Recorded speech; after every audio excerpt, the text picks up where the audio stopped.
So today we'll be taking a deep dive look into Futaba, her role in the story, and how her background draws attention to the high rate of suicide in Japan, as well as the difficulties faced by Hikikomori once they stray from the typical path of the average Japanese citizen. And by the way, hey guys, I'm Lady and I love doing analyses on the Persona games, so if that's your thing, you've come to the right place. Anyway, if you're worried about P5R spoilers in this video, don't be. Anything unique to Royal will be delegated only to the final section, which will be timestamped. So with that said, let's dive right in.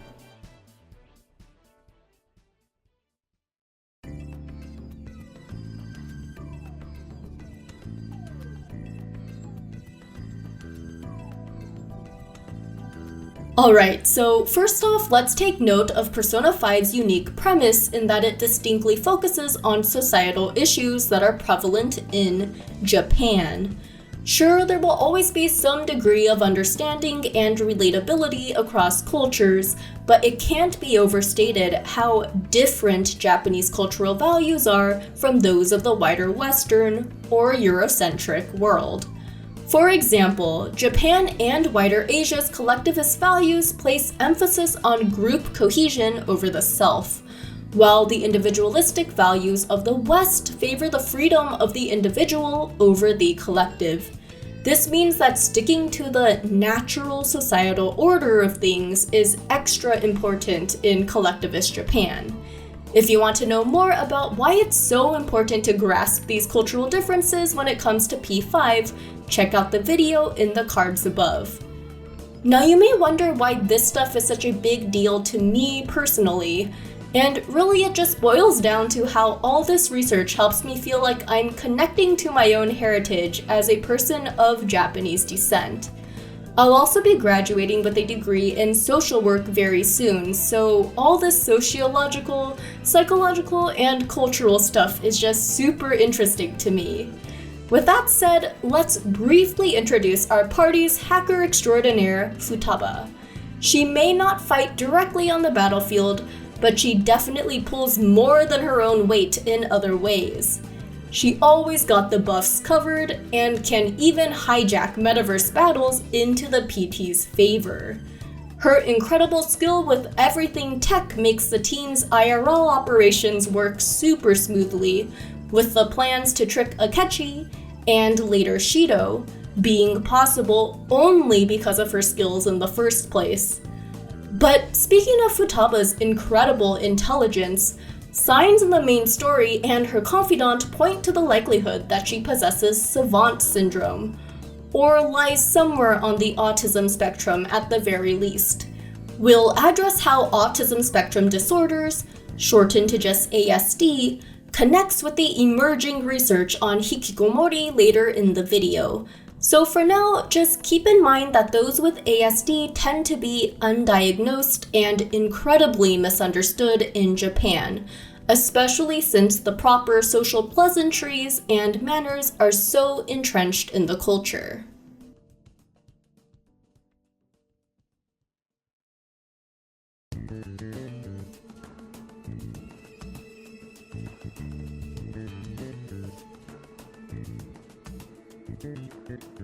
So Futaba has an entirely unconventional and technically unethical introduction to the Phantom Thieves. Yup, I'm talking about how she straight up hacks Joker's phone to listen in on the group, then proceeds to send creepy texts to him under her Alibaba alias. Like, for real, she must have heard, or even seen, way more stuff than what we were shown in the game. Poor Joker, he'll never have privacy ever again. So obviously though, we learned that this was the only way she could have contacted them at the time. But her intro in this manner is just the first example of how utilitarian, for lack of a better word, she can be when it comes to achieving her goals, since she's just never seen questioning her methods and whether they're considerate or ethical. And speaking of these methods, she's quite the genius in pretty much any subject she puts her mind to, which means she's always able to get her hands on the info the PT needs at the time. Her prodigy-level skills do cause her difficulty in social interactions, though, since she's a far cry from the more socially conscious characters like Makoto or Haru. Futaba definitely seems unconcerned about people's feelings and can easily come across as rude. One infamous example is the way she basically disses Mishima, even when he's still right in front of her, and it being their first meeting. But most importantly, she fails to observe a practice that is very important in Japanese social custom, and that practice is known as aisatsu.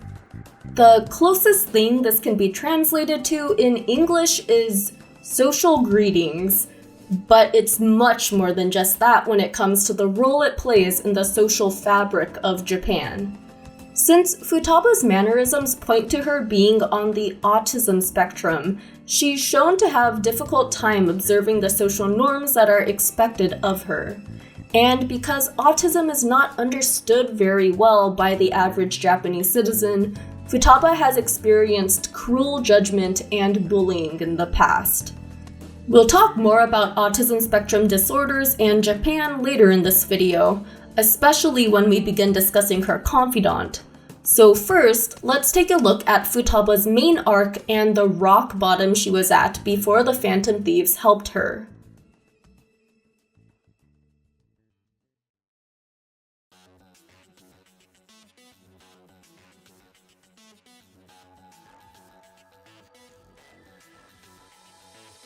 If you're well versed in Japanese media, especially anime and manga, you've likely come across the Hikikomori at some point. This term was coined in the late 1990s by psychologist Saito Tamaki, who combined the Japanese verbs hiku, which means to pool, and komoru, which means to seclude oneself. So naturally, this term refers to someone who has pulled away from society to remain solely at home, often for years at a time. Under the Japanese Health, Labor, and Welfare Ministry, a hikikomori is defined as someone who has remained isolated at home without going to school or work for at least 6 consecutive months, and also rarely interacts with people from outside their immediate family. The Japanese government reported around 1.15 million hikikomori in 2019, though experts on this topic believe the real number is even greater, like closer to 2 million.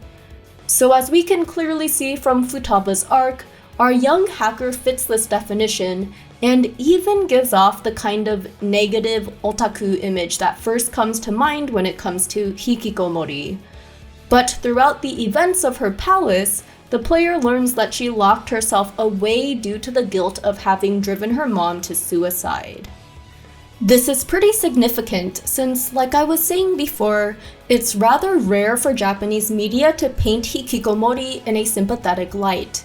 Because of this, reintegration into society is often so difficult that many hikikomori have continued to shelter away in their homes. A study done in 2019 revealed that there's a surprising number of middle-aged hikikomori in their 50s, contrary to the popular belief that they're all just young people.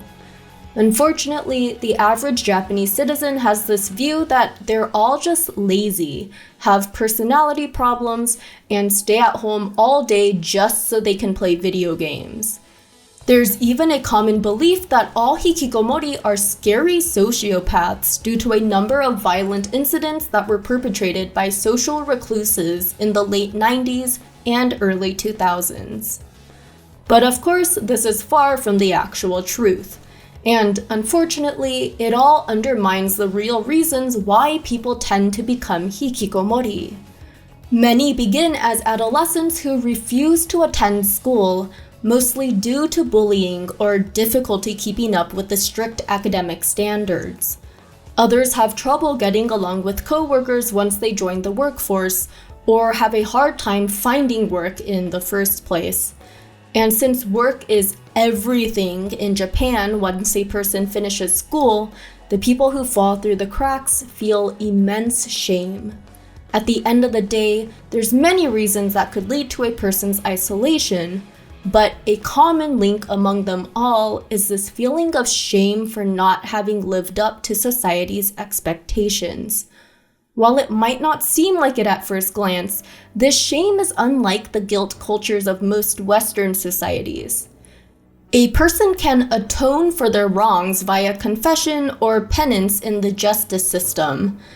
But shame, on the other hand, well, there's no way for a person to relieve themselves of it until they do what society expects them to do. This is largely due to the duty-bound relationships of wider East Asian culture and its Confucianist values. I go into more depth on this topic in the video linked in the cards above, but the main point I'm trying to make in Futaba's case is that Confucianist values emphasize honoring one's parents. So in Futaba's mind, she committed the ultimate failure to her mom by being a burden to her. So much so that she actually took her own life. That forged suicide note by the Shido conspiracy made Futaba believe that she was responsible for what's essentially matricide. And so, as anyone who's familiar with the samurai code would know, Japan's no stranger to viewing suicide as a way to regain one's honor. This type of mentality is partly responsible for the high rate of suicide in Japan, which particularly hits home for my mom's side of the family, since my aunt took her own life about a decade ago. In 2019, there was a reported decline from the previous decade, but even with this decline, the rate remains higher than the 14.2 per 100,000 in the US, which has more than twice the population of Japan, by the way. And even though the overall suicide rate is on a downward trend, it's sadly still a growing problem for people under 20, with bullying at school cited as the biggest obstacle to counteracting this rise. So while Futaba's reason for becoming a shut-in revolves around the traumatic death of her mom, I'm sure the bullying she experienced in school did nothing but add to her resignation about going on living. And this is where we transition to Japan's misguided view on autism spectrum disorders.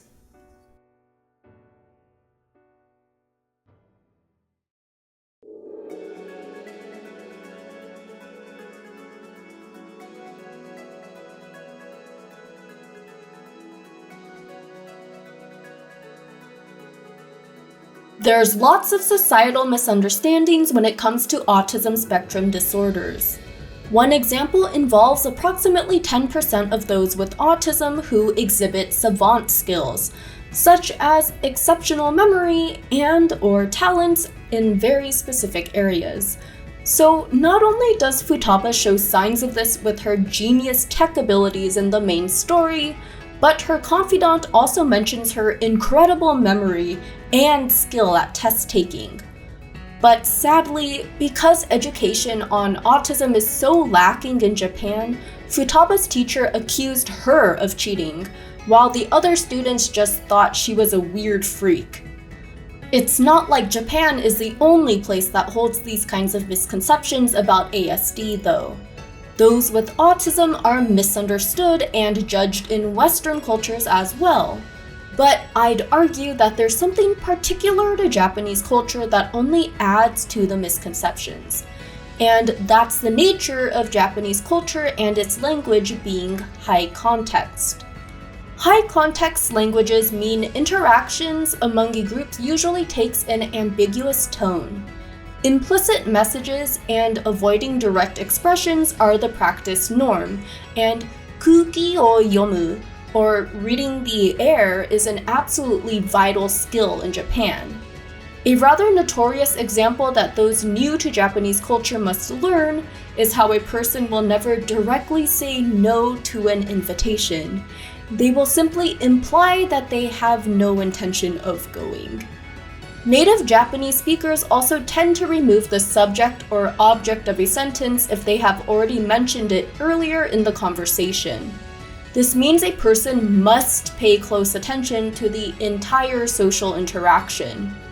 This is a pretty stark contrast to the United States, which is considered a low-context culture. Pronouns like I, you, and they are basically never omitted, and we're overall much more direct with our thoughts and feelings. This graphic by anthropologist Edward Hall shows just how different Japan and the US are when it comes to communication styles.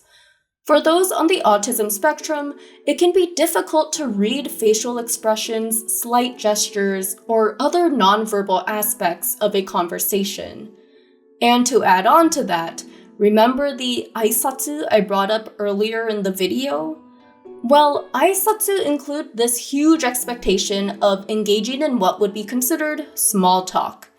And since those with autism often have a narrow range of interests that they'll converse about, these people can come across as rude when they don't answer or ignore others around them, like is seen in some of Futaba's early interactions with Makoto. These kinds of behaviors can lead people to believe that those with autism are selfish and can't have empathy for or show love towards others. Especially so in such a socially conscious society like collectivist Japan. But this belief is completely opposite from the actual truth.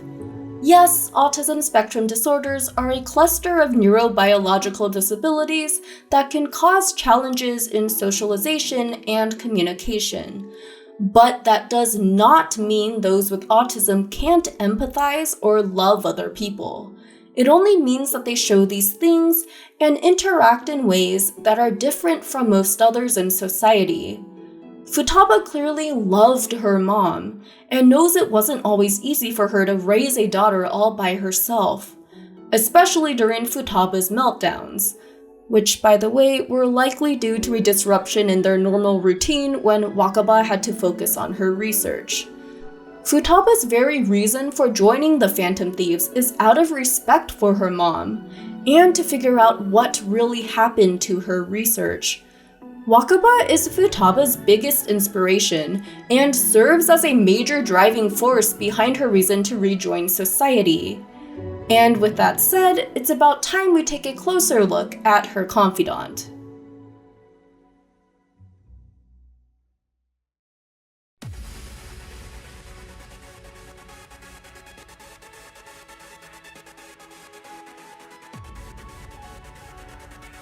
So in light of what we've learned about Hikikomori and the high rates of suicide, it's really remarkable that Futaba has chosen to return to general society. And in regards to all the misconceptions about people with autism and how they can't have healthy relationships with others, Futaba's promise list highlights the loving relationship she had with her mom. It probably helped provide structure to Futaba's routine back then, and was something that actively involved herself and Wakaba's combined efforts. It's particularly touching to me that in her confidant, Futaba makes a final promise list in her mother's memory, since my own mom passed away 7 years ago and still serves as my biggest inspiration today. She was a Nihonjin, or person from Japan, and is one of the biggest reasons why I do this series on the P5 characters. I just want to do her culture justice by educating others on it. But back to Futaba's promises, the single one she never actually fulfilled was to get along with Kana-chan from elementary school. Futaba's rekindled relationship with Kana goes on to dispel the cruel misconception that those with autism are aloof and only care about themselves. And Rank 5 reveals many more traits that point to Futaba's autism, both in her recollections of why she was bullied in elementary school and her reaction to Kana-chan yelling at her after she read her diary. It's not uncommon for people with autism to experience meltdowns due to sensory overload, and that's what I suspect happened to Futaba. She just shut down when Kana started yelling at her and ran away to escape the overwhelming sensory overload. But Futaba's incredibly self-aware deep down, and knows she hurt Kana in the end. And so she makes a promise to make things right and apologize for running away back then. In rank 6, she straight up does her own sleuthing to find Kana-chan and finds that her old friend is still being abused by her parents. A person who doesn't care about others would never go to the extent Futaba did to help her old friend, literally risking her life in mementos, with Joker's help, to save Kana from the corrupt people in her life. Futaba does the same for Sojiro in Coffee Dad's Confidant because she loves him as her adoptive father. So to sum it up, there may be times when she loses interest in a conversation or is distracted by something else that catches her interest, as is common with autism spectrum disorders. But in the end, she loves all the important people in her life very much and would do anything for them. And just one more comment while we're on this topic. It's really telling of her character that she's able to put aside her own feelings for a moment to empathize with Akechi, the very person who killed her beloved mother. She doesn't straight up forgive him, but she can understand that feeling of loneliness, having been at rock bottom quite recently herself. She was at least willing to let him join the PT in taking down his own father. Now, as for her journey to finally rejoin society, Futaba takes a slow and steady approach, both in August during the main story and in the beginning ranks of her confidant. It really picks up with Joker's help though, and ultimately Futaba has herself to thank, since she made the decision to reach out to the Phantom Thieves while she was still Alibaba, and later on catches up with Kana-chan. But honestly, I do think the rate of her progress is much faster than most Hikikomori and kinda unrealistic. Well, probably because her experience of basically gaining a whole new group of supportive friends who accept her for who she is pretty much unheard of for others in her position. She really is blessed to have such a strong support system in the Phantom Thieves. It all culminates in her max rank when she's able to shop in the big department store all by herself. And actually she enjoyed it so much that she didn't realize when the 30 minutes had already passed. Overall, I really appreciate Futaba as a realistic depiction of what autism looks like, based on my friends and others who I volunteered with who have autism. I can't speak from direct experience though, as I don't have ASD myself, so I'd love to hear what you guys think. For those of you who are diagnosed with ASD, did you identify with Futaba's behavior and struggles? But yeah, with all that said, I must warn you now that spoilers for Persona 5 Royal are ahead. I repeat, spoilers for Royal are ahead. You've been warned.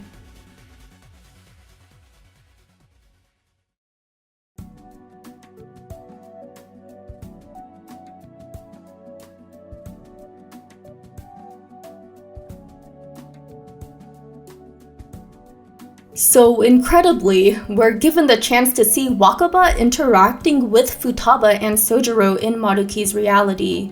Futaba is seen doing everything with her mom, from visiting the shrine as per holiday tradition to mundane things like shopping at Akihabara. The three of them are just so vibrant together, which is why it's heartbreaking when Futaba must decide to say goodbye to her mother once more. But her decision stays true to what she's learned about fighting through adversity to ultimately become a better and stronger person. I do want to quickly bring up how disappointed she was in herself for not realizing this was a fake reality. She apologizes to Joker for betraying him, which surely brought up memories of when she used to believe that she was responsible for her mom's death. But she ends up making good on the goal she set for herself in her confidant. She made the decision to return to school despite all the negative experiences she had in the past due to bullying. Even if Futaba ends up hating it, she'll look for the positive lesson she can take away. I mean, in a similar light, she never would have met the Phantom Thieves if it wasn't for her mom's tragic death. Futaba started off as a hikikomori, socially isolated and just waiting to die. But she gained an infinite amount of new experiences thanks to the help of her newfound friends. I can only wish her the best of luck as she follows in her mom's footsteps and pursues university to eventually get to the study of cognitive science. And that's a wrap on our Genius Hacker. I want to thank all my patrons, especially Jared Breland, Andreas Hansen, Captain Hobo, and NT Luck for all their support. And as always, leaving a like and or comment will really help this video out, so I'd really appreciate it.